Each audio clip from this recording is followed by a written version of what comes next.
It is finally game week, ladies and gentlemen. The Washington Commanders play football on Sunday, and we got the fellas here from the Burgundy Breakdown, all four of us, including the two unks, here to break it all down for you. Let's do it.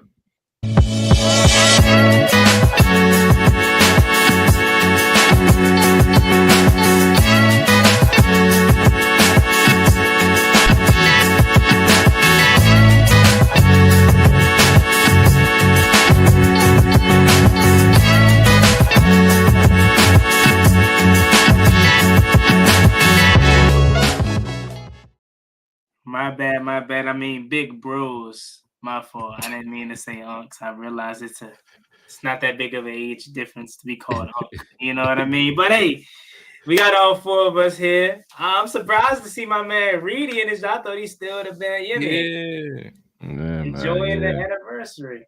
Yeah, I had to tell my wife, man, you know what, man? TBB, man, we gotta do this thing today. We gotta come back early. No, I got back yesterday. So she was satisfied with her weekend, so she ain't really I kind of got a pass. So I said, let me just hop on there. That's saying a lot for my wife. If she gives me a pass, that's saying a lot. Yeah, son, you did your part. You checked your boxes, Bobby. I'm proud of you. Yeah. But yes, happy anniversary to my brother and sister. 8 years, man. That's dope. Appreciate you. No question. 8 years. Never mind. But yeah, Juan, what we got? Man, first of all, we finally got football. Let's just start there. Like, we ain't even going to cut to the, beat around the bush, I should say. We done been talking about this all off season long, and let's just call it what it is. The shit's been repetitive. I'm ready to see some real football, and we got that on Sunday. So, of course, we're going to preview that, talk about the matchups and the injuries and what may have you. Maybe we see the unofficial depth chart that may have stand out to you, or some things that may stand out to you about that. That Dan Quinn, Jay and Daniel spoke to the media. And, of course, if you want to touch on the Cowboys and Eagles, as I'm fiending for that game. I feel like I'm playing tomorrow as geeked as I'm ready for that game. I ain't going to lie. Yeah. I mean, it's definitely exciting to get around some real football. You know, I was telling Reedie earlier, excited for week 1 to really be back out there. Some meaningful football, back in our element. You know what I mean? Been doing this going to the games, tailgating for years now, and it's just like that's my piece. Being out there and doing that. I love just the atmosphere. I love getting out there and enjoying ourselves and getting in to go see some football and, hopefully come out with a W. So when we leave and then packing up and getting up out the traffic to get home, it's, you're excited and you're not blown and having to honk at everybody to get out your way because it's going to be crowded. They're talking to sell out. Yeah. So it's going to be packed, honoring 8 to the 9. Like, it's going to be an exciting Sunday for sure. And you alluded to it, Z. Sellout. And I don't think Giants fans expect or know what they're walking into. We ain't talking about how it used to be in the past with 50-50 Giants, Commanders fans, or even in the case of Giants and Eagles fans dominate. No, this is a true home field advantage for us. And I feel like, I know it's a week 1 game, but this is a once-in-a-lifetime opportunity. You get to see your team first time truly dominating the start of the season. I went to the home opener last year. It wasn't like how it's about to be on Sunday, so I can't wait for it, man. But Reedie, I'm gonna talk to my man Reedie for a second, because Reedie always the quiet one.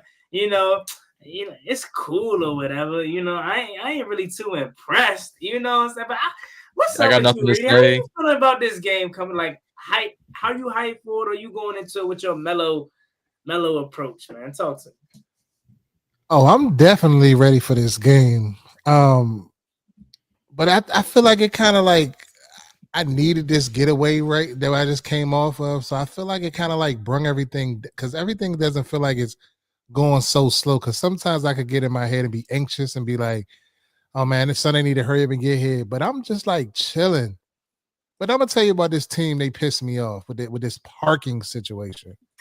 So over the last few days, we've been trying to figure out this parking situation out at Uptown Federal, aka Northwest Stadium.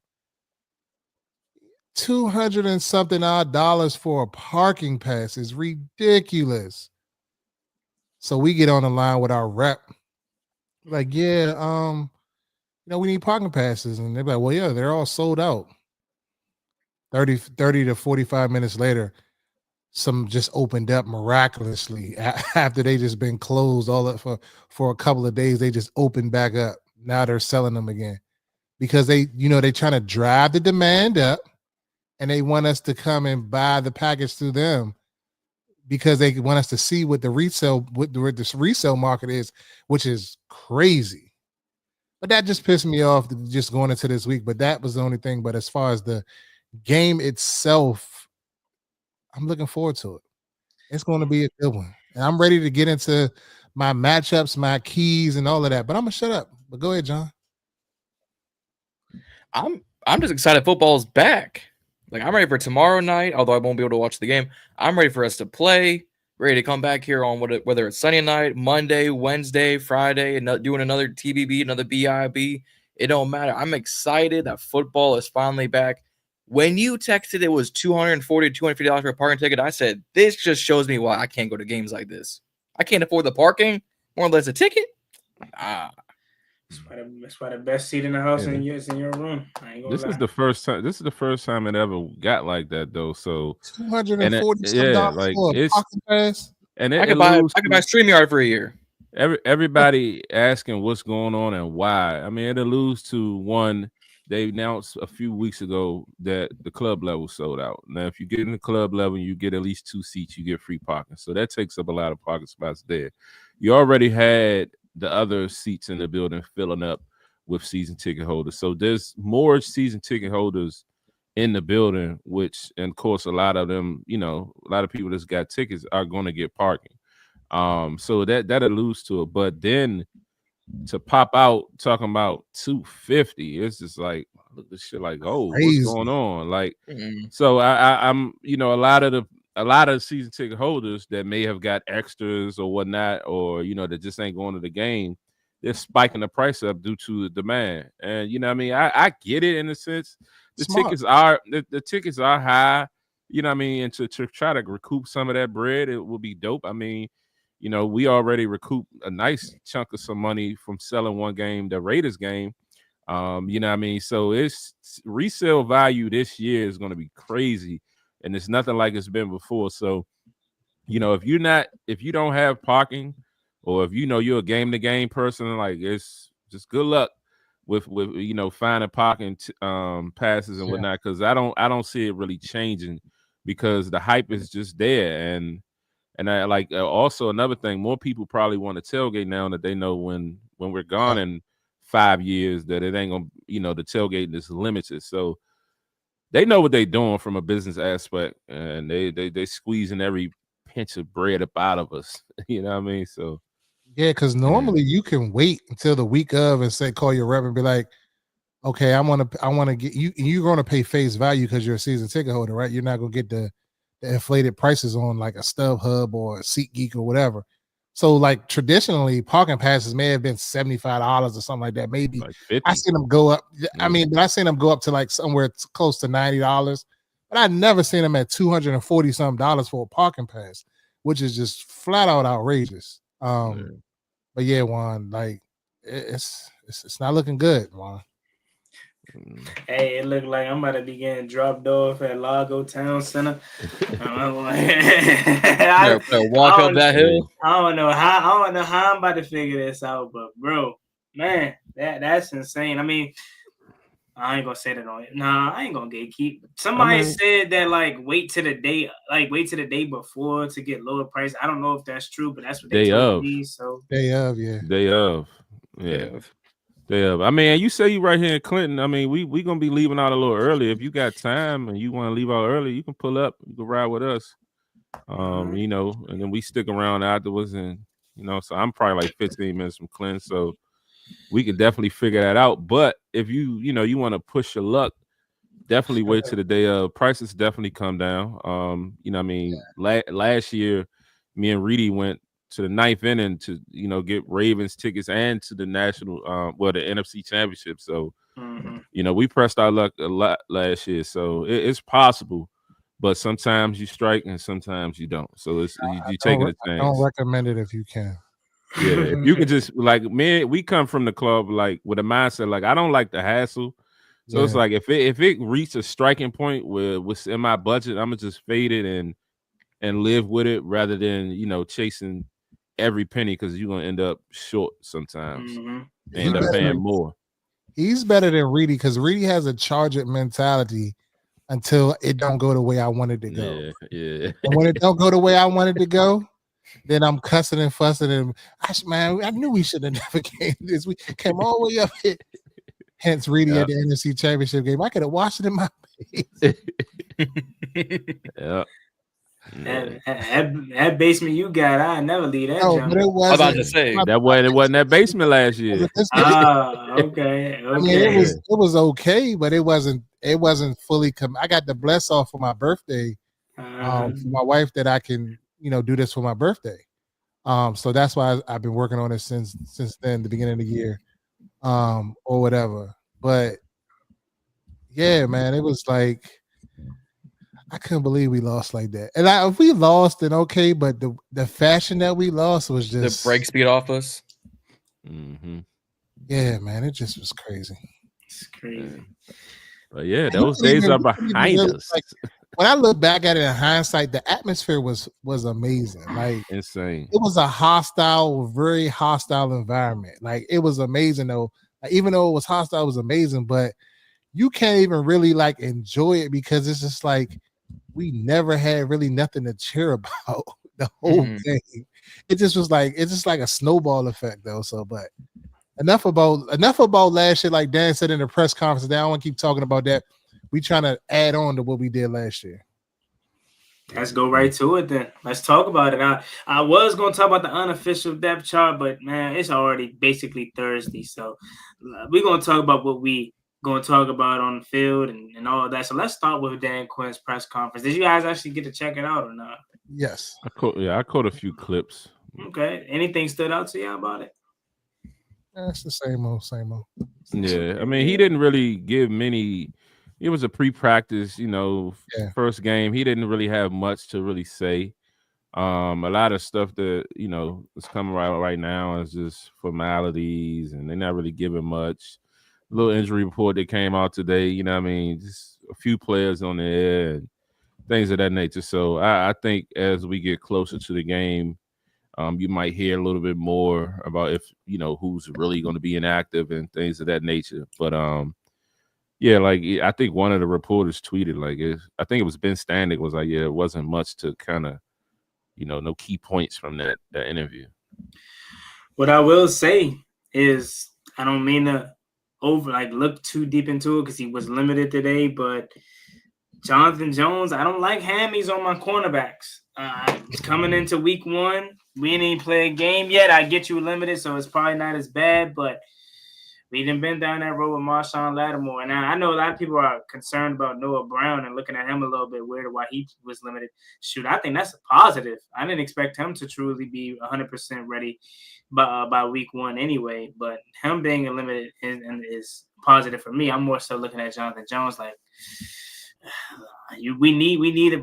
If there's a position that can't afford a hamstring, it's receivers and cornerbacks. So hopefully it ain't too serious as he was limited today, and obviously Zach Ertz with the rest day to keep old man healthy throughout the whole season. So, I mean, it could be. I would rather take us being questionable with Jonathan Jones than be a Jets fan that Elijah Vera Tucker tears his tricep again, and he's out for the season. So I'm like, we could have things worse.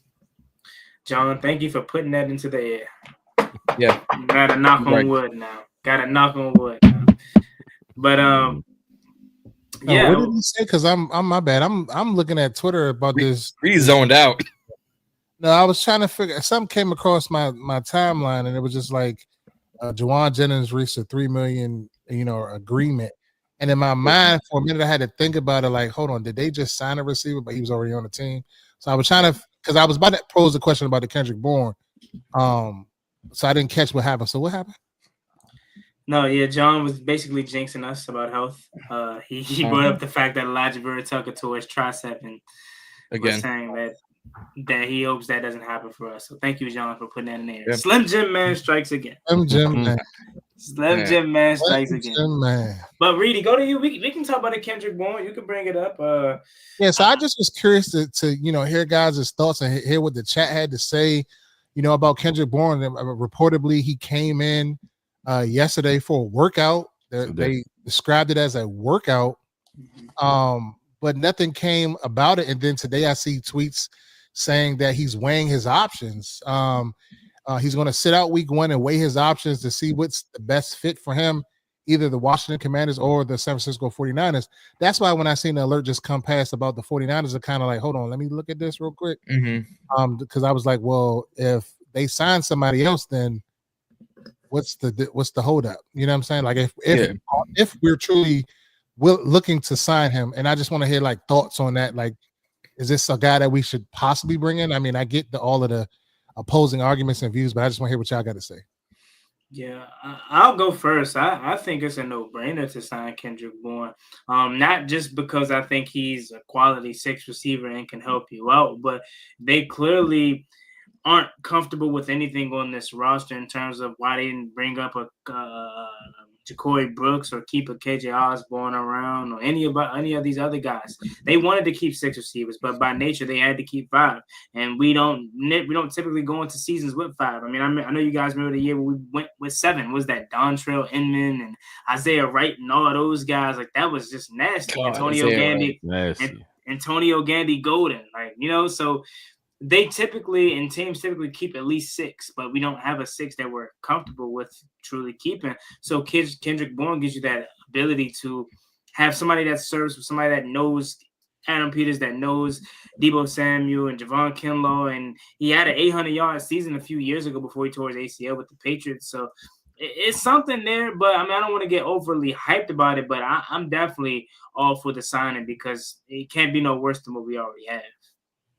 Yeah, I would say I'm all for the signing as well. I think it definitely helps the room. It puts somebody, I would say, I wanted to use the word competent, but like an able wide receiver there. But also on the flip side of it, when it came out that he's just trying to decide, it's like, all right, bro, like, yeah, I guess. Do you really gotta decide? Like, I mean, it's JD5 or it's Purdy. It's, what I mean? Like, I don't know. Like, what are you coming down to? Like, do you want to be here? Do you want to be on the East Coast? Do you want to be on the West Coast? Like, make a decision. But also, like, looking at the comments, people in the comments is going on them. Like, a lot of them was like, yeah, like, all right, well, move on. Like, we don't need you anyway. Make a decision. Keep it moving, things like that. So yeah, it was funny to see the fans' reaction. But I mean, I'm like, in my mind, I'm like, dude, what is there to think about? Like, you gonna come here or you gonna go there? Like, I'm gonna play on advocate for Bourne. I want to know where I want him in on this offense. If he goes to San Francisco, he will easily be the 2 to 3. Pearsall, Jennings, then Kendrick Bourne, because Jacob Cowing's injured. Ayuk still injured. I don't know the rest of their roster. So he would immediately slot into that 3. He's a starting role. He comes to Washington, he's a 6. Maybe a 5 if you push down Luke McCaffrey. So I think it's depend on that. And they've already put out a framework contract from San Fran to Kendrick. So it's got to be at least what they just upgraded Juwan Jennings to. So it's probably going to be a 3 to 5 year contract, certain guarantees. The money wise, it'd probably be easier here in DC. You don't have the state income or not as heavy state income tax and the taxes. But if I wanted to immediately get on the field and be a starter and a contributing starter, I'd probably go to San Fran. But for how long? Like, how long are you going to be on the field? Like, you come here, I mean, I would argue that he could, give Noah Brown a push. I mean, yeah, but I mean, think about this. Juwan Jennings was the 3 last year with Deebo and Ayuk both injured, so we were all like, all right, what's Juwan Jennings gonna do? Puts about almost 1,000 yards on 77 catches and 6 touchdowns. Why as not the Reedie? third? The Oh, yeah, Noah Reedie. Brown disrespect must What stop. you gonna say?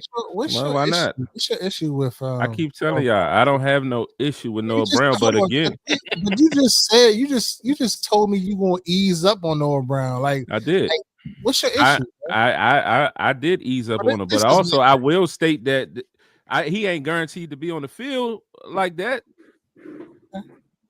So I mean, that's what I'm saying. Give him some push because we know Jalen Lane is gonna have his role. Why isn't he guaranteed? He's the second. He's known to be. He's known to be injured. He's known to be injured, okay. Guys. Okay, right. He's injured. Okay, but let's not sit here and act like when he wasn't on the field, when he was on the field last year, that he didn't contribute. That's why I like to hear. You're only as good as when you are on the field.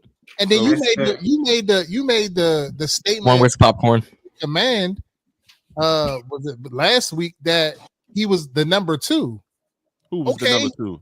You said that Noah Brown was the number 2. That's why he put up the numbers that he put up last year, right? Oh, last year I said he was the number 2, correct? Yes, last year. Right. So you bring in a Debo Samuel, you have a Terry McLaurin, you have a Jalen Lane, more people that you could spread it out. He was a number 2. He was the number 2 amongst a trash ass receiver group. That's not my point. I'm not. So what are you saying? You acting like he? What I'm saying is that like you making it seem like shitty bunch. He can't play. He can play. I never said the guy can't play. I never said he can't listening, play. Z, you want to talk. You're not listening. All right, I'm gonna shut up. Go ahead. What I'm saying is that your argument isn't valid because we don't need him to be a number 2 to put up that type of numbers. We need him to be a number 4, number 3 type receiver. We've stated that ad nauseum, me and Juan. So like what? Like every guy that they talk about, you're talking about. Oh well, he can give Noah Brown. It's like it's a. I just don't know what your issue with is. I can see if he was like a sorry guy on the team and he didn't contribute at all, didn't do nothing, and we're just keep holding on to him, talking about he's developing, but he contributed.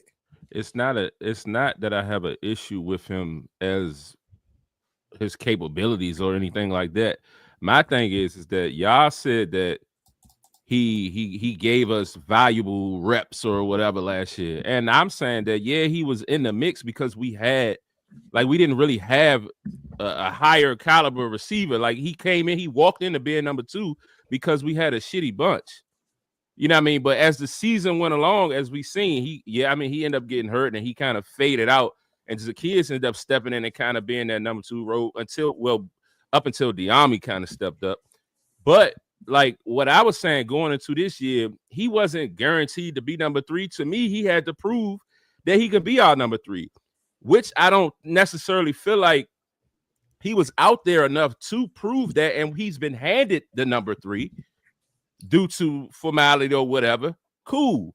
Jalen Lane, what I'm saying is Jalen Lane's role, we kind of know what that's going to be.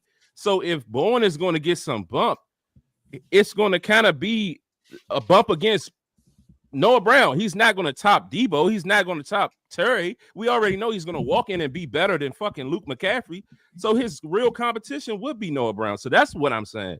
It ain't like coming at Noah, but I'm just saying, like, I agree on that. We know what Jalen Lane role gonna be. He's the rookie. They're gonna make sure he gets his in a sense, or try to fit him in. But like that real bumper, who is his true competitor is obviously Noah Brown.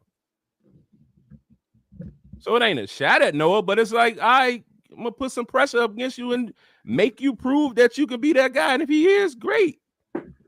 I want all of them to succeed, but at the end of the day, like. Noah Brown, just because he was here last year and he had a few fucking catches, don't make him the bona fide number 3 or a bona fide receiver on his team. Y'all handed him this title. That's what I'm so upset about. Like, he got to earn this shit. We handed him the title by necessity because that's all the fuck we had. Okay, but y'all saying y'all handed it to him off his talent. Y'all make the argument. Y'all make the argument like y'all handed it to him off his talent when he's been handing it to him off the formality, which proves what I'm saying. And I'm not with just handing it to him off of formality. Make him earn it. No, I thought he did enough. If you take away the injury, I feel like if he didn't get hurt last year, he was on his way. He was having a good year. If we don't know. We can only go off the facts. And in my mind, you're only as good as if you're on the field. So if you're injured and you always injured and you're not on the field, the fuck, I'm gonna crown you because you were good for 2 games and you was hurt 10.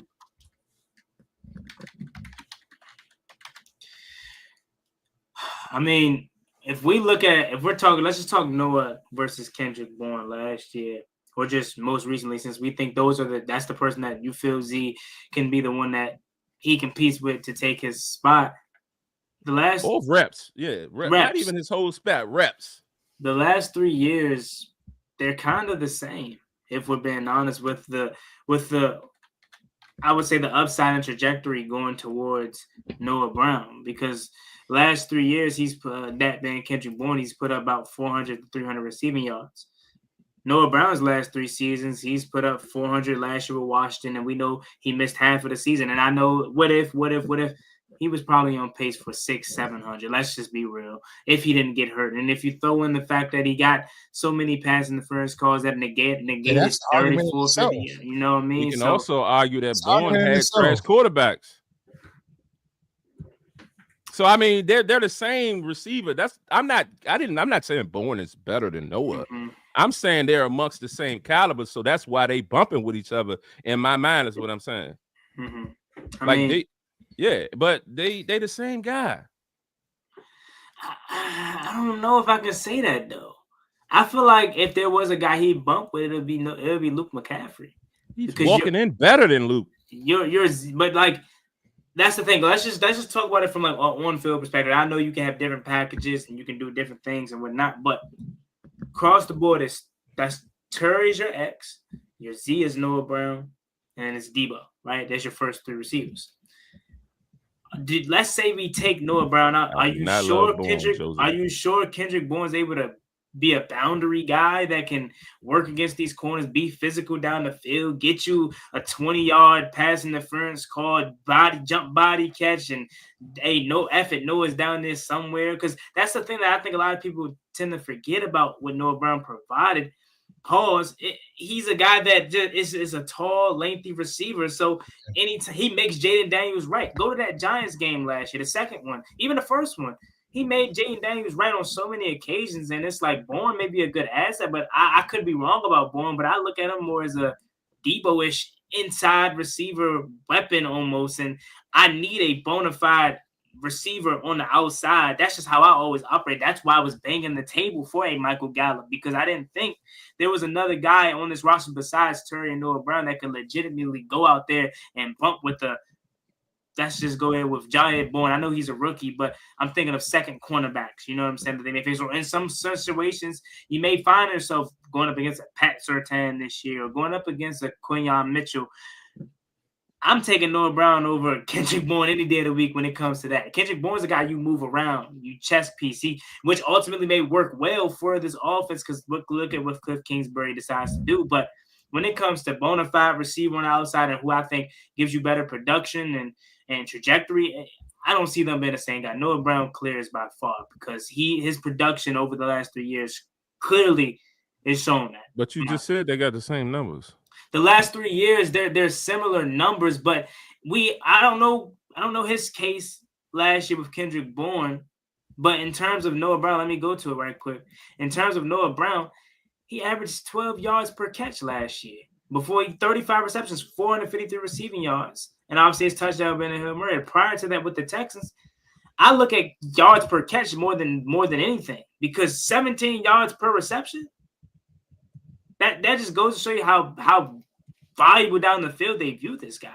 So I'm not knocking the table for not bringing in Kendrick Bourne, because I think you should, because we don't have anybody to be your true 6 receiver. But if we're battling it out, I think you're looking at Luke McCaffrey more than you are Noah Brown, because I think Noah Brown is just that much more valuable to this offense. We'll see. Okay, y'all love Noah Brown. I love Noah Brown. Kendrick Bourne played 12 games last season. He had 28 receptions for 38 targets for 305 yards. 28 on 38 targets. So he's not getting a lot of targets. He had a trash quarterback. Okay, hold on. It's like the Patriots. I ain't going. So Drake May is a. I mean, he was a rookie. He was a rookie. I mean, before Drake May really kind of. The argument was trash quarterbacks. We're talking about last year. That's what I'm. Let me speak. Let me explain. Your argument was about last year and Noah Brown. He's always hurt. Blah blah blah blah blah. Kendrick Bourne played 12 games last season. he had 305 yards on 28 receptions, right? So that's your point. But what I'm saying is his quarterback play compared to Noah, like Noah had JD5. Like Bourne didn't have that. I'm saying he had a lesser quarterback. I'm saying the quarterback play with the Patriots was worse. They are comparing Drake May to be like one of these ones. Last year he was a rookie. He played like a rookie. Okay. They started glazing him at the end of the year. So you can't say he had a poor quarterback when Drake May was a quarterback of this team last year. We're talking about the numbers, Reedie. Damn with the hype, what they talking about at the end of what he could be. We're talking about simply the numbers what the quarterback put up last year. Okay. Noah Brown had 35 receptions on 56 targets, 453 yards, right? We're talking about guys that had 35 catches and 28 catches. Like it ain't that big of a difference. I'm just saying, like it just seems like it's an issue with Noah Brown. That's making that issue. That's what I'm saying. I don't have an issue. My issue is with y'all and the way y'all crown him. I have nothing against Noah Brown, but I'm gonna fight y'all every week about it because y'all lock him in to be this guy, and it's like no competition. He just walks in and beat in the fucking number 3. Like so how? Why? On the roster, who was better than him? I mean, right now, you can't say, but Jalen Lane might end up fucking taking the spot. So if Jalen Lane was going to take a spot, why didn't he take it? Because he's a rookie, and they handing the net. Y'all just talking about how he loves him. So you're saying so, and we talk about how the team make the rookies earn it. All of this right now. So if a Malik Neighbors walked in as a rookie, right? He walked in. Because your argument is Jalen Lane is a rookie, right? And if come back with Malik Neighbors, a top 5, top 10 guy, that's a horrible comparison. Lad McClockley or whoever, another rookie from last year, would have walked in and would have been better than him. So what's the difference? There's no difference. That last point you make makes no sense to Lad McClockley. He was a rookie last year. What was he? Was he Malik Neighbors caliber? No, Malik Neighbors gonna walk in and get a starting spot. Lad McClockley earned his. Malik Neighbors is a different caliber guy. You would expect him to walk in and be better than Noah Brown, Jennings, and all them. He's going to walk in and be a day one starter. So if it was clear, you said you brought up the point about Jalen Lane could have took his spot. If it was clear that Jalen Lane would have took his spot, he would have took it already. He was hurt the whole training camp. That's the point. Okay. All right. I'm going to shut up because you're not getting what I'm saying and you saying something totally different. But go ahead. Again, I have nothing against Noah Brown, but more so against Reedie and Juan. And I would keep coming smack at y'all about it. Fuck it. No, I can't wait for Noah Brown. I can't. Hey, look. Hey, y'all can talk about Michael Gallup ain't work out, so my last hope is Noah Brown before I stop hyping these guys up. So Noah B. Yeah, like you just said, Neighbors is a different breed. Like you're comparing rookies and rookies. No, I'm talking about the calibers. You're taking this statement and running with a rookie versus a rookie. But what I'm saying is that what I'm saying, and that wasn't what I'm saying. What I'm saying, you got to weigh the calibers. It is. Yeah, so it's you just trying to pick an argument. No, I'm not picking an argument. I'm just, like you said, he knows. I was just asking a question, and you got all aggressive and started. Because you keep trying to make it. I'm like, we in the masses, we in the public. I don't want nobody walking in the stadium. That nigga don't like Noah Brown. Like, nah, it ain't got nothing to do with that. I don't have nothing personal against Noah Brown. Hey, make sure y'all holler at Zee. Make sure y'all go ahead punch in that FanDuel ticket. Take Noah Brown for. I feel like he ain't worked for shit. Like he's just that over under. Noah Brown about to have a career day. He gonna be looking in the stand. That man had a Hail Mary. Y'all be like, Noah Brown had 100 some yards. About the Hail Murray, but no, like... Reedie. I had this argument with Reedie last week. This is like it's history with this. He know what he's doing. That's why I said he picking shit. But we had this argument last week, and he was like, "Oh, he had over 100 some yards." I said, "Nigga." Well, now he said he had like 300-400 yards. I said he had 100 yards on one fucking catch. So you was talking about 300 yards over how many games? So his long was 52. Okay, Hail Mary it was 52 yards. Respect, okay, and he probably had what? How many yards he had that game? Probably had 100-some yards that game because of that catch. He had 453 yards on the season, bro. Yeah, And if he don't get hurt, so he missed. I don't really subscribe like to that if he games. don't get hurt. He 6 games. If he don't get hurt, I'm like Juan said, he may I don't come subscribe in like to that. 700 yards. I don't subscribe to that, especially when it's not like just a random injury. This dude stay hurt. So you mean to tell me that a punctured lung is a random injury? You're missing my point. You're missing my point. You act like he out there with a bunion. He pulled a Pablo or something, got the bunion, the aching bunion or something. I said I could see if it was a random injury. That is random. A punctured lung is very random. That don't happen. What about the injuries before that? You just picking that one. I'm just saying in general, like other injuries that he had when he wasn't here. I'm talking about when he was here. That wasn't the only injury. That wasn't the only injury he. I'm talking about over a career, Reedie. He's known to be injured over his career, not just with us in that 1 year. He has an injury tag on his name, and you know that. You got it, bro. I don't want no smoke. You got it. John, hey, John. Here at TBB, we do not condone this type of behavior. Zee's getting too aggressive. I'm asking for the popcorn for like 25 minutes. I've been taking this damn long on Kendrick Bourne. Oh damn, maybe 30. Yeah. Y'all want to get on me about what I rant? I don't want to hear shit no more. See, the difference between their rants and yours. Yeah, I know it's a rant because I said Noah Brown. When Z say Noah Brown, we're gonna talk about it for 20 minutes. All right, so what happened with Noah? You know what I'm saying? Yeah. We gonna leave it alone. I've never been a man that don't apologize. If Noah Brown comes out and have a very nice year and have a solid year, I will apologize. But what I'm saying is he didn't show me enough last year to be this who y'all say he is. Just didn't. I didn't see it. I saw drops. Yeah, he had pass interferences and shit like that. But I saw a lot of fucking drops. So you think he's just the number 3 here due to our situation, and then let's just go with 22 other NFL teams. He wouldn't be a number 3 on their roster. He got kicked out of the Texans because everybody else surpassed him on the depth chart. I think that was more of a Brian Robinson situation. If we've been real, they had John surpassed on the depth chart. They had John Mechie, but my point is they didn't move on from Brian Robinson because he's not good. But they found a way to. He's expendable. We can get a draft picked out of him. He were able to move on from him. They waived him, Juan. Yeah, they waived him, but look how go for free. Look how quickly he got picked up. So that goes to show you that he has some type of value, but they moved on from him because he that's like me, you niggas get waived and picked up every day, B. Yeah, of lesser quality. Yeah, but they don't go out there and give you nearly 500 yards though.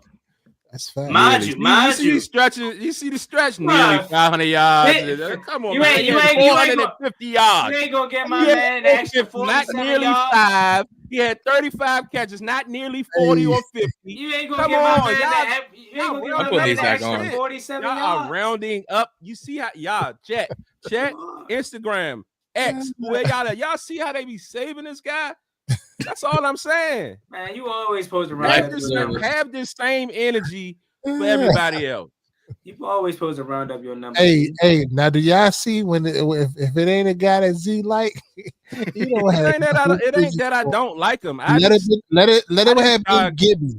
It would have been Gibby. I didn't start going in 50 arguments for. I didn't start going in on Noah Brown till we was in the off season, and y'all start when I said we ain't had no receivers. I was like, oh Z, like we still got Noah Brown. You overstayed Noah Brown. I didn't say that. Who? I didn't say that. I said he was still on the roster, but I'm just saying we don't have any receivers. We still don't. And that's a fact. Fuck. But I'm just saying, like, he can contribute. That's what I'm saying. Like, it is what it is. We don't have the receivers that I would want on the team. I would want a couple more weapons, but we don't have them. So what we do have. Well, that's what happens when the weapons come. Where you going to put them weapons when they come? Who? Whoever you name. You already know what I'm gonna do. Where they gonna be at? Number 3, number 4, number 5. They're gonna be at number 3. So stop what you doing. Depending on what Noah Brown do. I never said they would. Depending on what Noah Brown do though.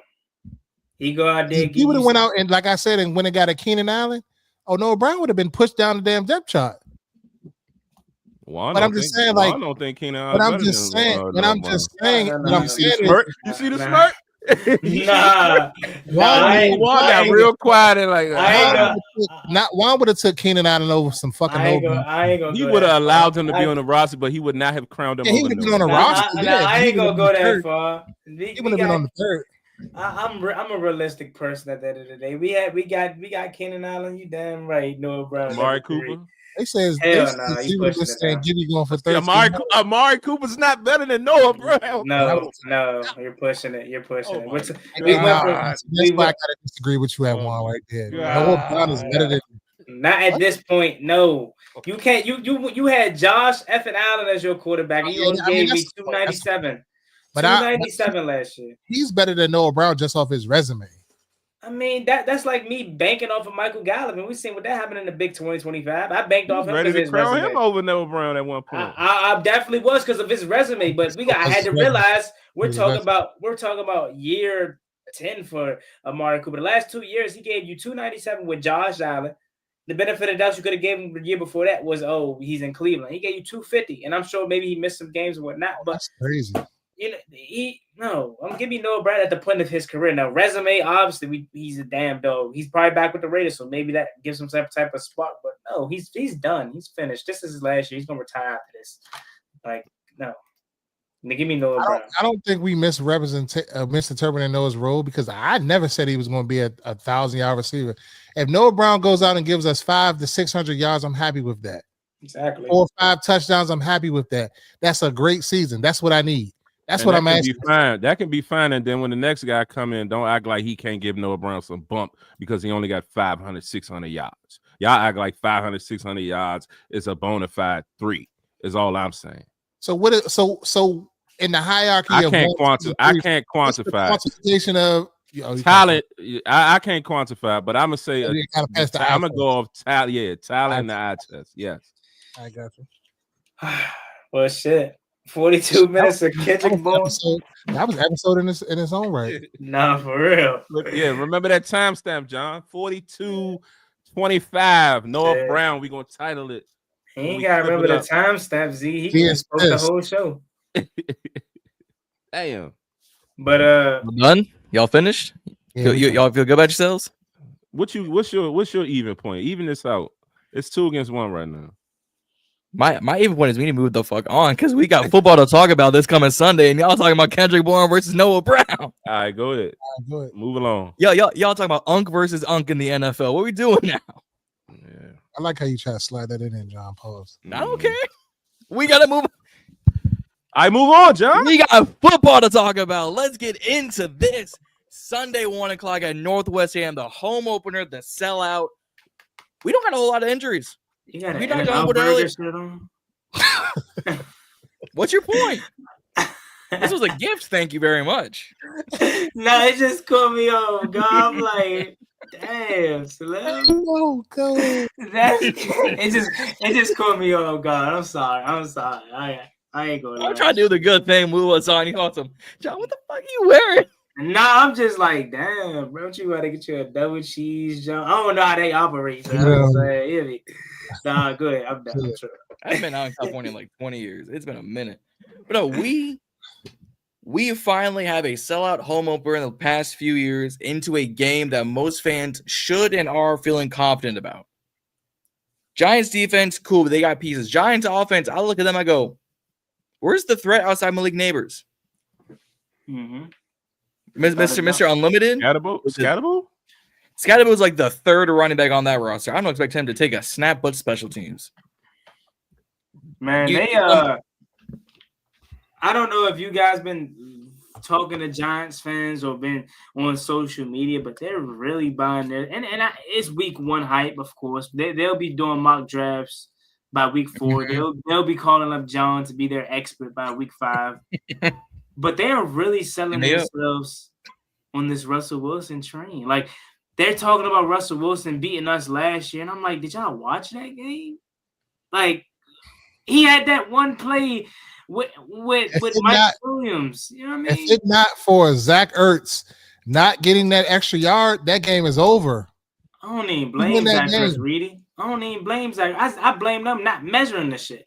If you measure it and tell me, he's short, cool. But there ain't no way you tell me he caught the ball behind the sticks, but he fell to his knees in front of the stick. I thought it was you give him the forward progress, but I guess he didn't fall backwards. So may have you. But anyway, the point of is we were up 14-0 against Russell Wilson, if I can remember correctly. If had it not been, you go to the Zach Ertz catch, who eliminates Zacchaeus. Why the hell are you fumbling on the punt return? You're giving an offense that doesn't have nothing for you an opportunity. So, of course, Russell Wilson ain't no trash. He going to find a way to do something. That's what the Giants are selling themselves on. And I feel so bad for them because I don't actually, but it's so funny because it's just a week one hype. No Andrew Thomas potentially. Oh, man, that pass rush about to be looking crazy, and we don't even got one for it.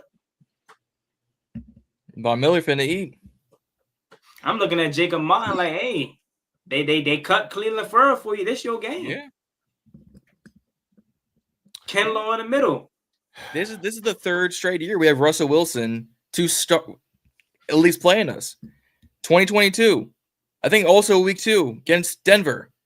Last year against Pittsburgh. This year, next New York. Where's he going next year that's going to be on our schedule? Yeah, I just want to name a couple guys for you guys. Kayvon Thibodeau, Dexter Lawrence, Brian Burns, Bobby Okereke, Abdul Carter, Javon Holland, Paulson Adebo. Yeah, hopefully that this offensive line has rectified, and if it's Allegretti or Wiley, prayerfully it's the latter. I think we'll be okay, but it's going to be tough sledding that game with this defensive line coming to attack 5. So I'm just saying, like, we can't overlook these guys and just think we just about to have a cakewalk because their offense ain't this and offense ain't that. Their defense could take over at any moment. Their defense is what's going to keep them in a lot of games this year. Pretty damn good if you ask me. Yeah, and every time they play us, they bring energy. Yep. And they fight hard, and like we barely we beat them 15-12 last year on like 5 field goals. 21-18. Then the second game we played like shit. Yeah, but we beat them. We gotta be on our shit. This game's gonna be close for sure. I don't think it's a division game. It's gonna be close. But my thing is, Zee, Reedie, this is me being honest. They sound like us from 2020 to 2022. Oh, this vaunted front, this vaunted defense, Chase Young, Montez Sweat, Deron Payne. We've been hearing the same. That's why it doesn't faze me, because we didn't see games where our defense showed up, held teams to 21 points, 18 points, and offensively we couldn't do shit. And that's exactly how I expect Sunday to go. Like they are they going to get stops? Of course, I can see a position in which they get a stop and Dexter Lawrence or someone interiorly maybe got their hand on the ball, batted down, pass, but the receiver probably was wide open. I could see them getting bailed. I could see them getting a couple stops and making us punt a few times. I could see that. There's a world with that. But why are we acting like Dexter Lawrence didn't play last year? I don't recall him being a havoc to us last year. We didn't punt the first time we played them. Yeah, we settled for 7 field goals, but they could not stop us offensively last year in week 2. So we'll see what Abdul Carter looks like. But for the most part, their pass run, their defense is the same. Interiorly, on the front 7 aspect, the Javon Holland is definitely an upgrade. I know they regret letting go of Xavier McKinney, but let's talk about that cornerback position. Cordell Flott, Deontay Banks. Paulson Adebo. He tried to sell me, and I'm talking about the Giants. He tried to sell me on this rookie that they have. I think it's like Alexander something. I can't remember his name. You can probably look it up. You probably know who it is. But they're trying to sell us on that. And their whole mentality is if it comes down to Washington's offense and Giants defense, they're going to win that game. And I said, are you so out of touch with reality? We're the cardiac commanders. We live for one possession games. Like, I've all been humble this whole entire offseason, but as we get closer and closer, I'm not saying we blow them out. I definitely could see it being a one possession win for Washington, but I just don't think it's going to be this dominant showing from their pass rush aspect or defense as a whole. Because again, you go out and you get a Laramie Tunsil. You go out and you get Josh Conley Jr., who's had success against a guy named Abdul Carter in college. Same thing I thought about Chase Young. I told him, I say, look, I thought Chase Young and Rashawn Slater, that was just college. Hey, it'd be all right. Chase Young ass got shut down versus Rashawn Slater. And I know they're two different players, and Abdul Carter may have had better upside, but you can't fault me for making a comparison. We're talking about a second overall pick and a third overall pick. Or second. I was he third, right? It was Cam Travis, Mason. No, it was Cam Travis, Abdul Carter, Mason Graham. Like, this is a third overall pick we're talking about here. And I think he'll be good, but I'll be highly shocked if he comes out the gates whipping up on a Laramie Tunsil. So that's just where I stand. Yeah, I mean, I think that we'll be able to combat it, especially from the tackle aspect of it. The interior line is where the test is going to be. Coleman adjusting and moving a guard, and then, having that, like you said, Allegretti or Wiley at the other guard. I mean, Badass, I think is gonna hold his own, but the two guards is what's going to be at question. I think overall they'll do well. I like the matchup, but it is definitely something to kind of keep your eye out on, and hopefully Connolly Jr. He gets the advantage over Abdul Carter like he had recently when they last played. It's definitely going to be a key test, but I think Carter would be more so matching up against Connolly Jr. versus against Tunsil. So we'll see how it all plays out. I think they're going to try to fool Josh Connolly Jr. They're probably going to do some stunts. They're going to do some crazy stuff to try to get him, because he is a rookie, get him off his game and get him in a lot of different positions or whatever. I don't foresee it being the left side. I see it being pressure up the middle, and or if they can get somebody off the edge on the Connolly side, until Connolly shows that I'm not going like that and shows them who he really is. Like that, teams are going to try his side of the field. And traditionally they're probably going to try to overload that side anyway, because if we go back and we look at the film, that's most of the time Jaden escapes to that side anyway. So if you put more guys over that side, then he has to go a different route. So that's just my thoughts on that. Yeah, they did similar things last year when Brandon Coleman was at tackle. They're like, oh, rookie tackle, do they? Let's feast a little bit. Exactly what they did. I gave it 7 sacks the whole season, roughly. I love Brandon Coleman. They ain't gonna be a hell of a guy. We talking about Brandon Coleman and a first-round draft pick. So Josh Conley Jr. is gonna come in. Wouldn't surprise me if he doesn't miss a beat. And I know, Juan, you're being biased. Juan, you're being a hell of a homer. You're letting the start of the season get to you. But, man, this offensive line is not trash anymore. Like, no. we have a legit bona fide stud on both ends. And I'm already calling Josh Conley Jr. a stud based off of his draft protection, so maybe I shouldn't do that. But interiorly, when Sam Cosmi gets back, only weak point we're going to have is left guard. I mean, it's going to be what? Right tackle? I mean, we ain't gonna have no goddamn weakness when Sam Cosmi get back. What the hell? Look. Let's go with it. Hold on. Laramie Tunsil, Brandon Coleman, Tyler Viotis, Sam Cosmi, and Josh. Come on, bro. We about to have a top 5 unit by when he get next season. We ain't gonna talk about it now because he gonna miss 4 games. Man, wait till Cosmi get back, man. Then we talk about the depth. Y'all love to play about Gretty, but we could do a lot worse when it comes to depth. You got Wiley and Gretty coming off your bench when Cosmi come back. You got Trent Scott, who I think is the new Cornelius Lucas in terms of he carved out a role for himself this year.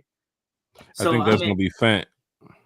I think Fant's gone. I think he's the guy that they cut off. Could be wrong because he's a veteran guy and he has quality starting experience, but I think they kept Fant because it was an open spot due to Cosby starting on the physical and it was performance. But if I had to guess, that's why they kept an extra tackle opposed to an extra guard, maybe, so they can be able to live with cutting off of an extra tackle. Could be wrong. Could be Fant and Trent Scott goes back to practice squad. But I think you keep T. Scott just because of what he did for you. Like he played valuable snaps in the postseason or late in the season at times, whether it was right tackle or right guard, whatever. He was kind of, that's why I say he's kind of the new Cornelius Lucas for me. But yeah, his old line is gonna be good, bro. Yeah, but Fantz at least is gonna be around until maybe week 7, maybe pushing weeks. I mean, yeah, week 6, week 7, because you got to think if Cosme's on the PUP list until week 4, then they start his 21-day window.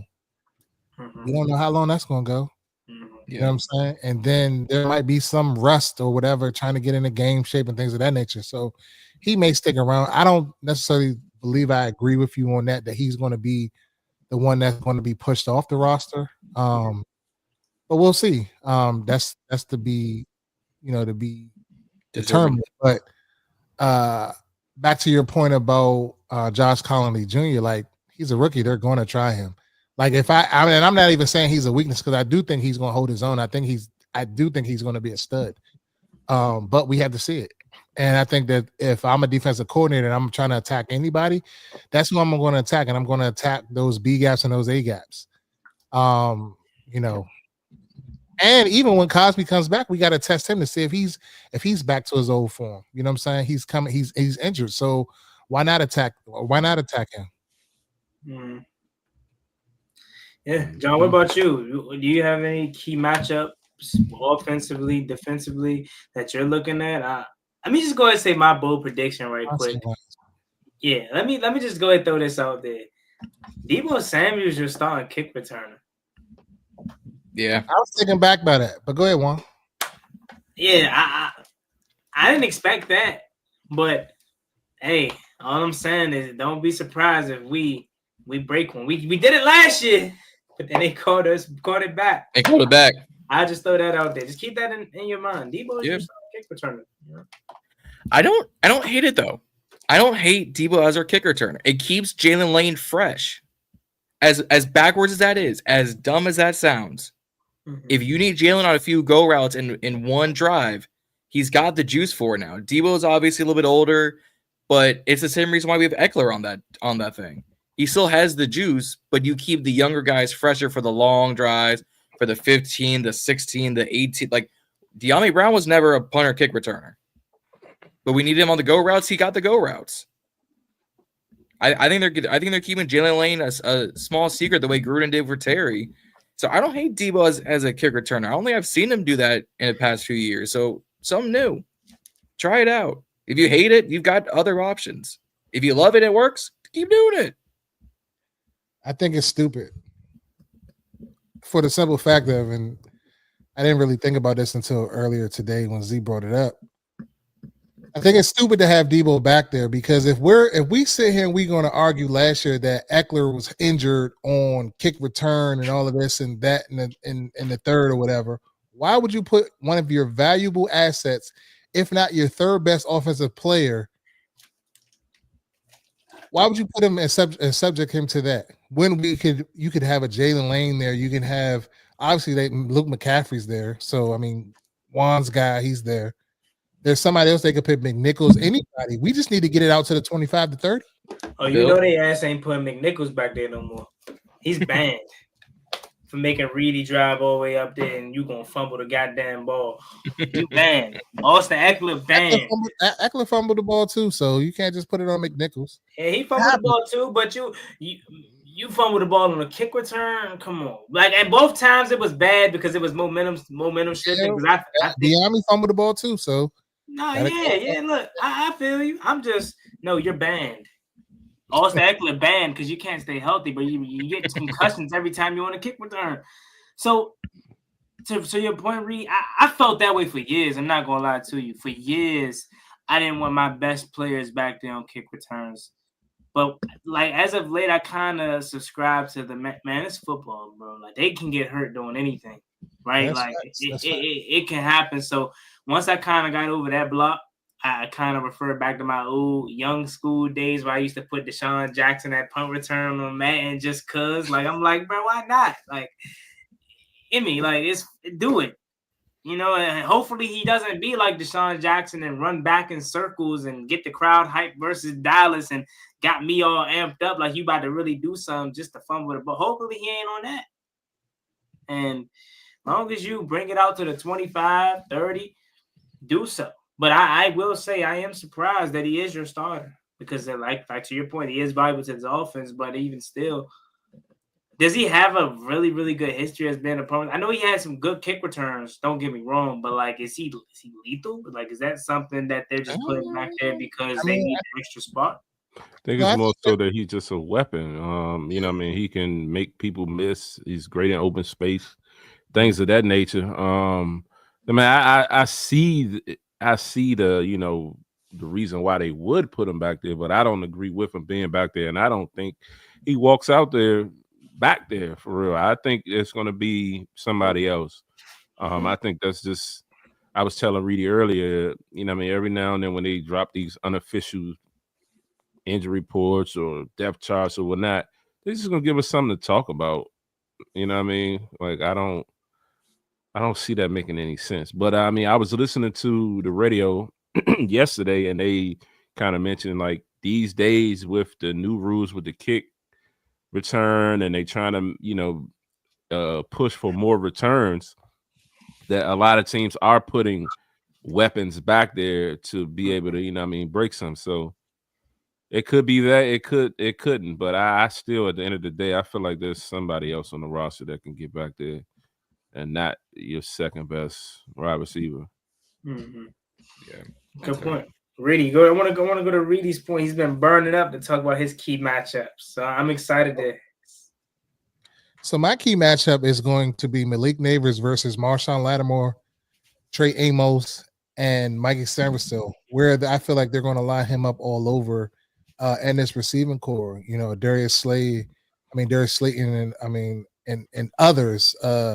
This secondary, I want to see if this secondary is what we've been touting the secondary to be this offseason, because there's been a lot of glaze on this secondary. Oh, this secondary is this, this secondary is that. There has been years past where we thought the secondary was much improved, and when we got into the games, we've seen that they wasn't that improved. I'm not saying that it's going to be this year, but I'm just saying I'm taking that stance on it. I want to really see how they come out and they react. I want to see if Lattimore is back. Is he to the Pro Bowl form that we think he is? Is Amos as advertised? And can Mikey hold it down in the slot? Like, how are they going to utilize Mikey? Are they going to blitz him? What are they going to do with him? Like, how is our depth going to be? You know what I'm saying? Like, how is the rotation? Like, I just want to see this secondary work. I want to see if this could be like a no-fly zone type of secondary. Like, that's what I want to see the most out of this defense. I'm not worried about the front seven. I'm worried about the back end. The back end is what I'm looking forward to seeing this game. Mm-hmm. That's a good point. I mean, you look at the secondary, we talk about how good it's gotten.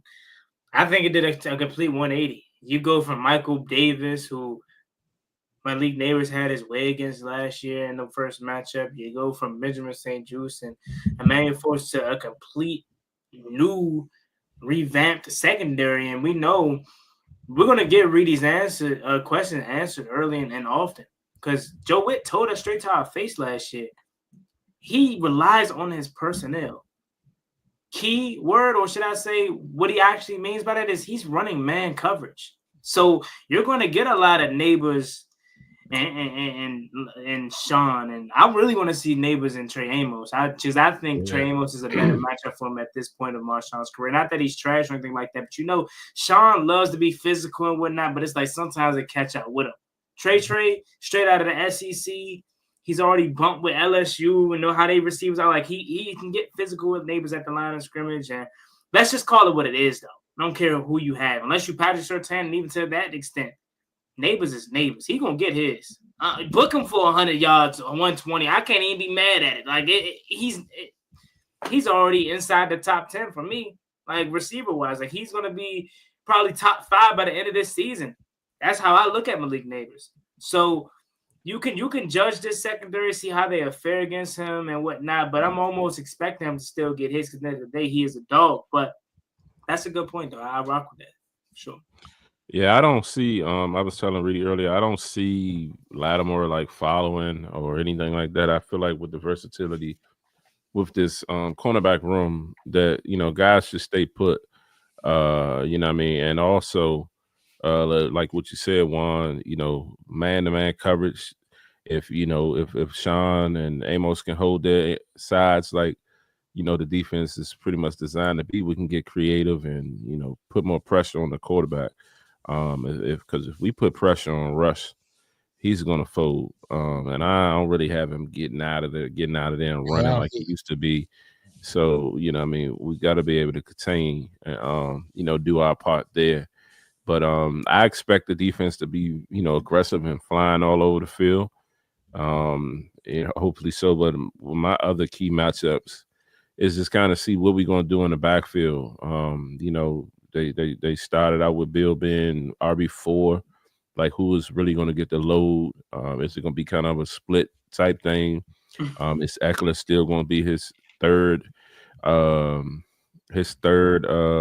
Juan, you said something earlier, Juan, and I let you slide. So no, look, no. Hey, look. Yo, I will rewind the tape.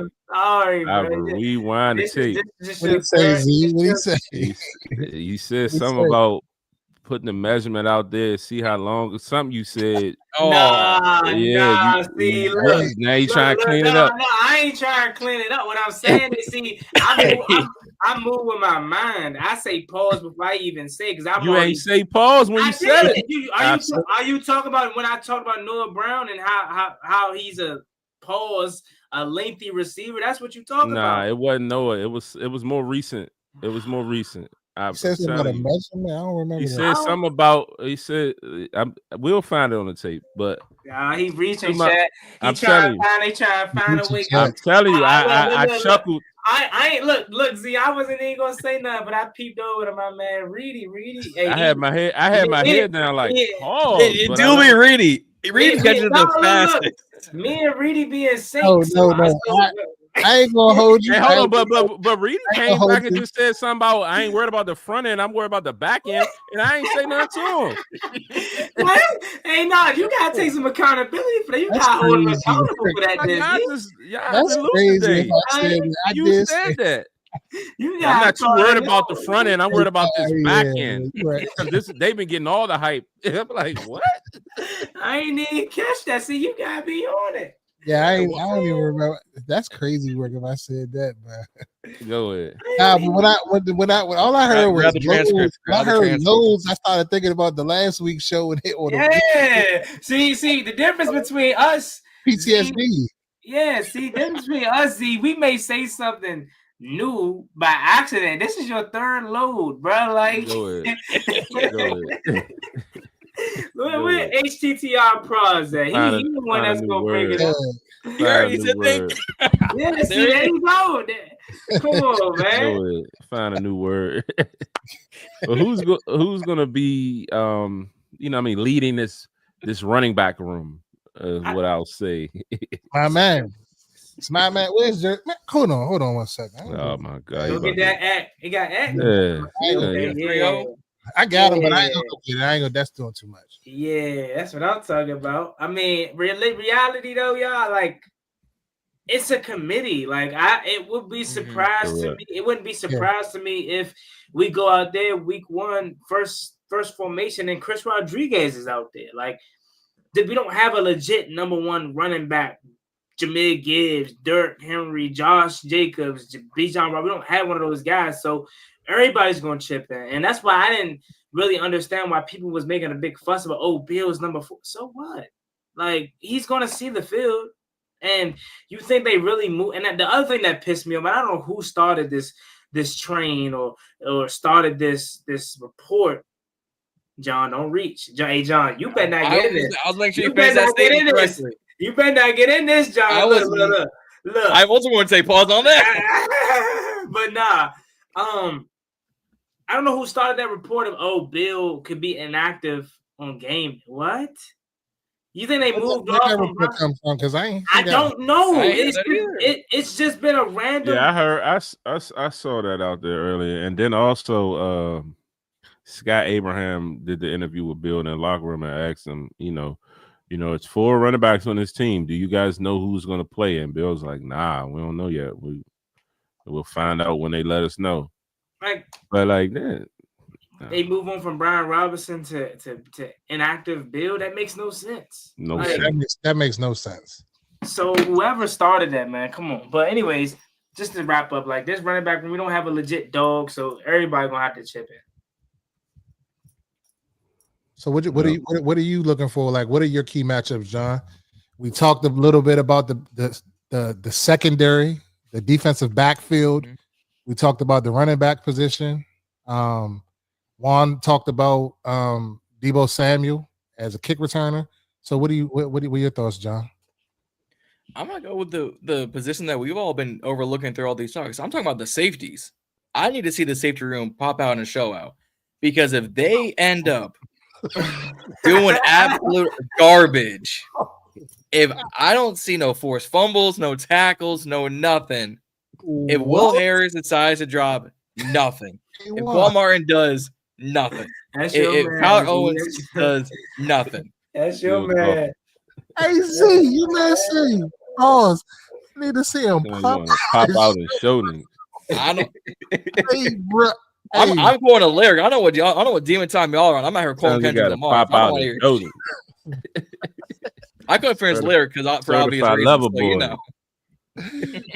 Even out the skull wish. Respect. That was smart. That was smart to put it back on Kendrick. That was real smart. That's that ODU education right there, boy. It's college degree. No, but I need the safeties to perform. I don't care if it's week 1. I don't care if it's going to be week 13. By the time we figure this thing out, I need Quan. I need Will. I need Tyler. I need company to show why. Oh, all right. So we let Derek Forrest go. All right. Why is the safety room now the biggest position of need? We sort of not really figured out a D line, but they're just going to figure out pieces from there. We went to safeties. We went, all right, Derek Forrest gone. Jeremy Chin gone. Bring in Will Harris. You all went, all right.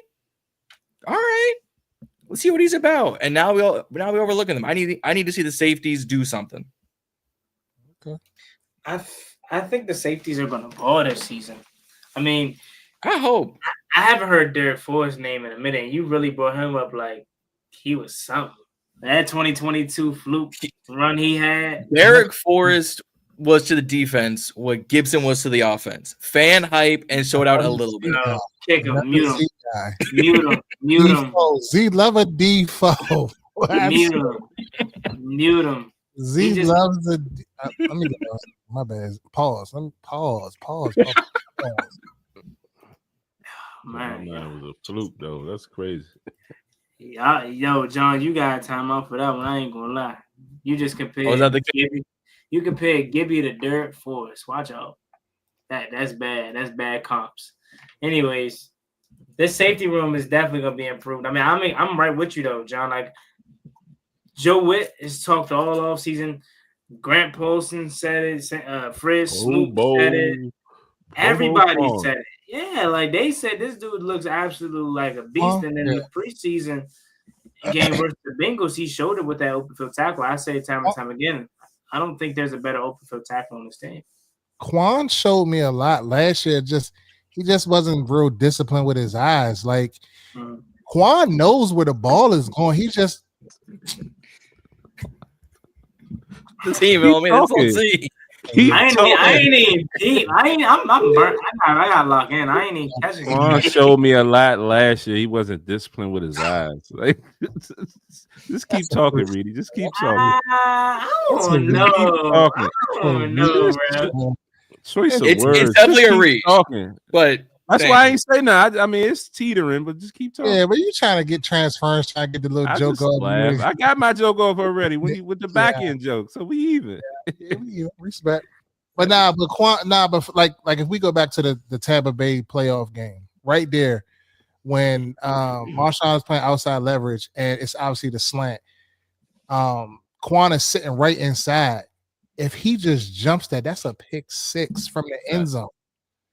You know what I'm saying? It's like he knew it was coming, but he was just like late So if he's like I'm saying, if he's more disciplined with his eyes and playing his techniques, like I feel like he'll make a lot more plays, like the interception he had against Detroit, and things of that nature. So I feel like it's up for Quan. And then you got to give him a shout out. He played with 2 dislocated shoulders last year. Had that bionic brace on every game we saw.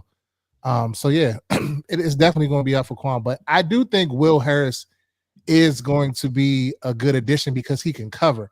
Now, I'm not necessarily saying that I'm sold on him as the tackler, like a come up and hit you type of like a who we had last year and stuff like that. But I have yet to see it. I need to see it. But I do think that we got better on the back end as it relates to the safeties. And then we got to see what Butler does as he continues to take a step as he getting better. Is Owens going to step away from the special teams mode and kind of contribute more on the defensive side of the ball? So, and then can K Madrano, can he come on the back end? Can they put him on the back end pause and him do something? That was crazy. I said, can he come on the back end pause? It's hard to say. You're stalling you out, and you're like, all right, no. Yeah, y'all on the road tonight, man. I ain't gonna lie. Oh, his anniversary is crazy. That's crazy. Horny and shit on my anniversary. Saying anything. Boy. We know what Reedie was doing the whole time. Boy. Go ahead. Man, I'm excited for Sunday. I mean, I'm low-key tired of the talking at this point. Like, I'm so ready to wake up on Sunday, get down to Northwest. I'm ready. I'm ready, bro. One more day of real practice tomorrow. Like, yep. I think it's really going to hit once Giants and Eagles kick off. I mean, Eagles and Cowboys kick off. Once that get in full swing, oh man, it's gonna be up from there. But I mean, I guess we can go to score predictions now, or how we feel this thing's gonna go. Do we get out of here? Man. I don't really do score predictions. All right, give us the close thing to it then. Yeah. I want to say 28-14 Commanders. We need a pause sound button. All you gotta do is upload it into soundboard. All you gotta do is upload it into the stream, y'all studio. Just push that joint every time somebody say something wild. I can put it on my what's the name too. On the man, I need to put it where everybody has access to it though. Be spamming it every day, man. But anyways, that's fair. I think it's gonna be a close game. I think they're gonna get some fair share of stops, but I think it could start out where they may be getting the better of us at the beginning of the game. JD5 got to kind of settle in and figure them out, kind of like how Joe Burrow does. Joe Burrow gets better as the game goes on. So I could see it being that case. They dominate the first quarter when they have you, but I think at some point he's going to find his groove. So 28-14 is a very fair score. Shout out to Mur. Hopefully I said that right. Hi, people. This is my first time seeing this stream. Greetings from Bolivia. Bolivia. Okay. That's lit. HTT. Worldwide. Appreciate you. Yeah. But no, that's a fair one. Zee, what you got for us? If you got anything. Predictions. I feel we will cover the spread of 5.5. So that gets us winning by 6 points or more. So I was thinking 24-17 or 24-10, somewhere in that range. But I think we put up 24 points. That's true. All right. I'm gonna go a little more conservative just because it is a division game, and I know how these things go. I'm going 27-21. Okay. I can see cover the spread, but it's gonna be a hoss fight. The Cardiac Commanders rise again. Hey, worked well for us last year. What do you think? I will say this: if we come out there first, get the ball, first drive, go down, and they score that, they gonna go crazy in there. That's why I hope the defense get on the field first. They are going to go crazy. I hope the first. I always defer. I hope the first touchdown is a 9 route to Terry McLaurin. Boy, That would be lit though. They went 9. If the first play of the game, Cliff go 9-9-9 up all up top. Everybody all flies. That would be crazy. Terry McLaurin, first play. Even like just I say do it regardless.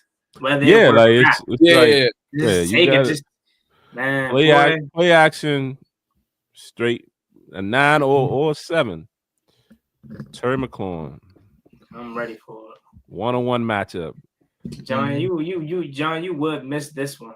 We all gonna be there. You gonna be. I won't even be able to watch the game. I've got too many church plans afterwards. Oh, you burnt. My fault. Whoa, nothing There wrong you with go. church. Nothing wrong with church. But Definitely nothing wrong with church, but I hope you get well. I'll be catching different clips and whatnot, but I won't be able to watch the full game. I'm not that. I can't.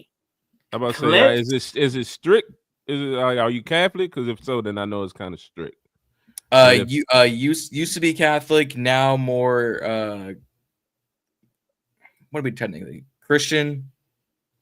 Well, yeah, I mean, you might can. I mean, you might can I'm gonna catch it a little bit, but I can use my NFL Plus login. You know, you can. I got mine. I got NFL Plus. I got the ESPN Plus through Verizon. Yeah. Turn your phone all the way down. Yeah. Oh, I'll be catching clips here and there, but I won't be doing my usual. You know, put on the TV, have Twitter pulled up to do the updates. I won't be doing my usual. I'm sorry. Oh, they had all summer for that. You use TweetDeck? What? Do you use TweetDeck? Yeah, what's that? It's like kind of like in a journalism where if you want to like schedule like tweets and stuff like that, where they can just something like that. No, I definitely don't do that. I mean, I would use Stream East if I was gonna pirate the game, but I got shut down real quick. Shut that down After 2 arrests. Glad that I made a decision to go get YouTube TV. Mm-hmm. It was the best decision out there. It is expensive though. Definitely is. Well, no, not really. $23 $80. $23 a month for Sunday ticket, and then it was $80 regular, right? $82 a month. Yeah, so still pricey, but it's still cheaper than cable. Yeah, but all I'm gonna do as soon as the season over, I'm canceling it ASAP. Rocky. Fair enough. DirecTV for the student account is like $119 for the year.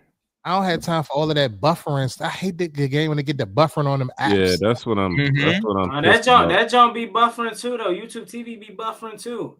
It's a stream at the end of the day. It ain't cable. Trust me, I know. Well, all the games that I watched, I got cable here. So far on here, I ain't had no issues. That's good. That's good. And I had it for when did I get it? I got it in like June. So yeah, I had it for a little bit. I got the ESPN Plus, NFL Plus, cable here, Fios TV app, Cox Contour when I'm at school, and something else. Like if I gotta watch a game, I got a few places to look. Oh, and no, that's all of them. If you don't think Stream East is gonna come back, you're tripping. They're gonna have 25 different new jumps by Sunday. Where they East Stream. They're gonna change the name East Stream. They ain't shutting them down. But I don't know who run that or how they did. They always find a way to come back. Stream West. What the story came out that they had an investigation. It was an investigation. It was crazy. Yeah, and they got led to arrests. Somebody else in this pipeline. Those are probably the scapegoats.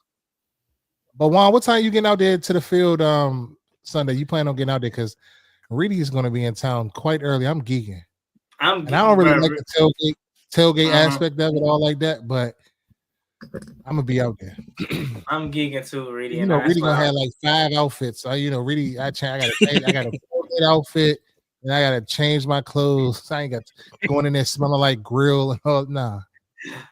She be like, Bobby, you got to go in the car to get the powder yourself. Yeah, Reedie got a whole system. He got an outfit that he wears to what he driving. He got an outfit he put on to cook. He got an outfit to put on in the stadium, and then probably about like 30 minutes before we go into the stadium, he got to go sit in the AC to cool off. Yes. But I don't think it's gonna be hot. It ain't gonna be hot, so I'll be out. No, the way this weather looks, it's supposed to be beautiful outside. Yeah, they I trying know. to the weather app trying to sneak in 60. Now it's down to 55% rain. Mm-hmm. But when I clicked on the chance of precipitation from like 60. 9 a.m. to 1 o'clock, it was no percentage. So it's Okay. supposed to like rain later on that evening. So we'll see. I'm right with you, Reedie. I'm geek. I never tailgated before, so I'm definitely taking about. No, never mind. Fool.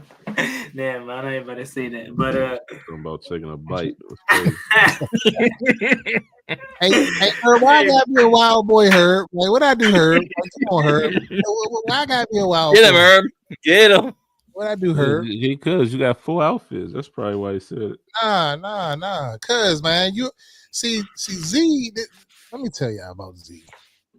Z loves this tailgate. I'd rather just go to somewhere beforehand, get some drinks or whatever, pull up to the stadium, go in and keep turning up. That's what I want to do.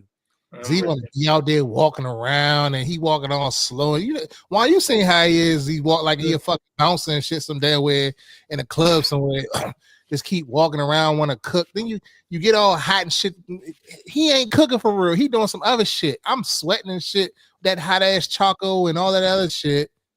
And then you think that I want to go in the game smelling like charcoal and lighter fluid? No. I'm the setup. I'm the reserve the spot setup guy. And then when Reedie cooking, hey, yeah, can you hand me this? Hey, do this. Hey, get this. I'm like, God damn, I gotta do that. Hey, yeah, go ahead and pour me a drink, Bobby.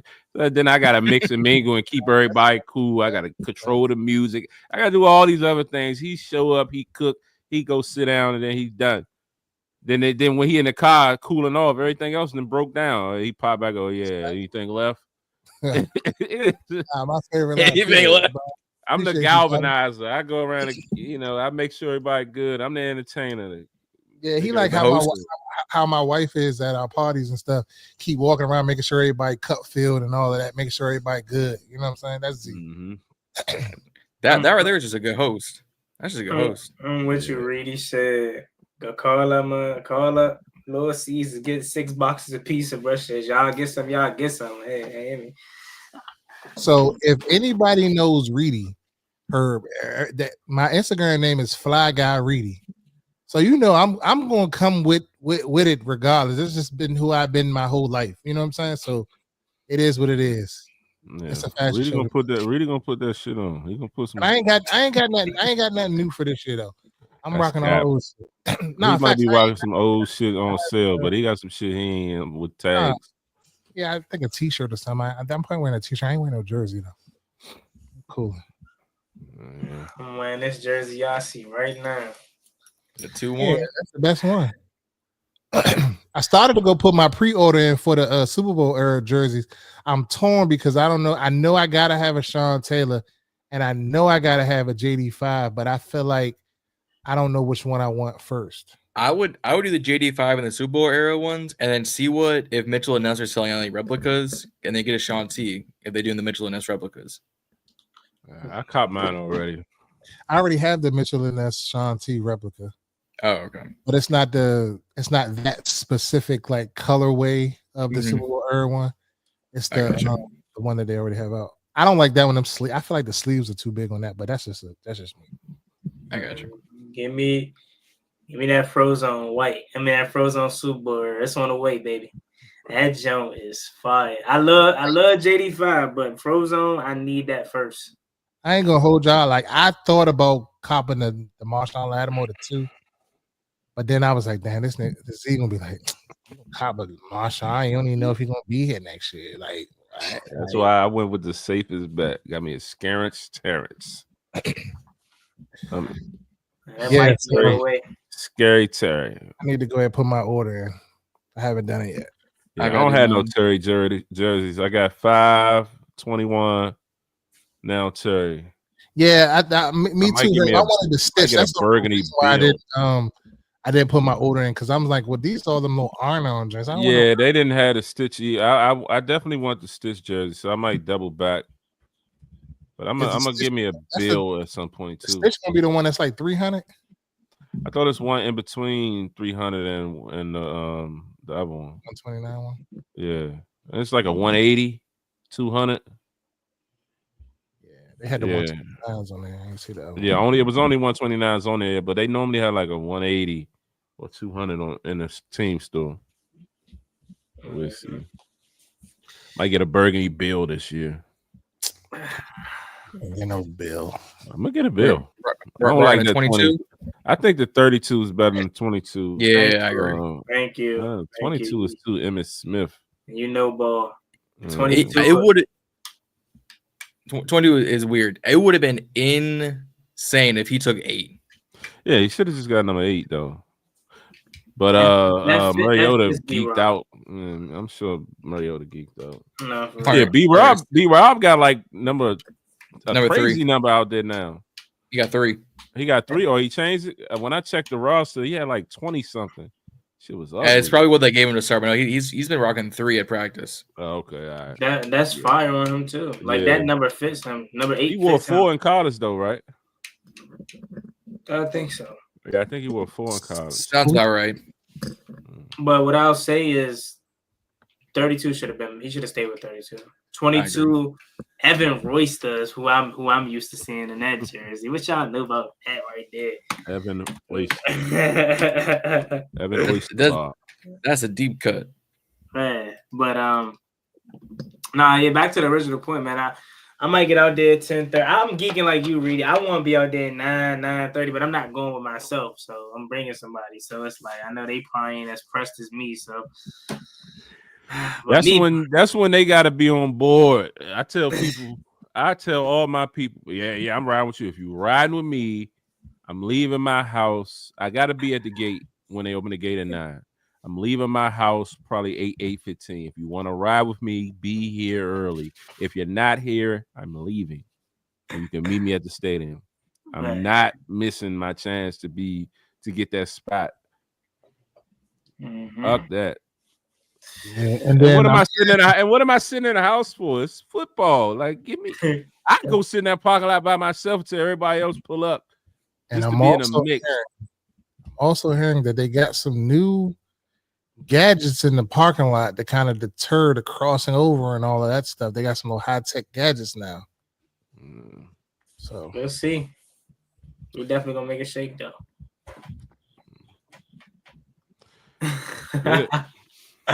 Well, go ahead, bro. It's too late. Chill. It's late. Juan, go ahead. Yeah, Juan sleeping. Let's wrap this up. I ain't even sleepy though. I just know what I said. That was it was crazy, but it ain't mean to come out. Come on, man. Yeah, I gave you a pass on that. Nah, your face expression was enough. I'm sorry. It was enough because it was crazy. He rubbing the back of his head. And shit. Like, what's going on? Like he's trying to ponder. Did he just hear what he thought he heard? Yeah, this season's about to be funny, man. But I'm just not needed this episode. Y'all carried it. I wasn't needed today. No. John, you really about to miss the game? I just really tried to just get the joke off of him. That's what he was doing today. He stayed in the background. Hey, yeah. Hey.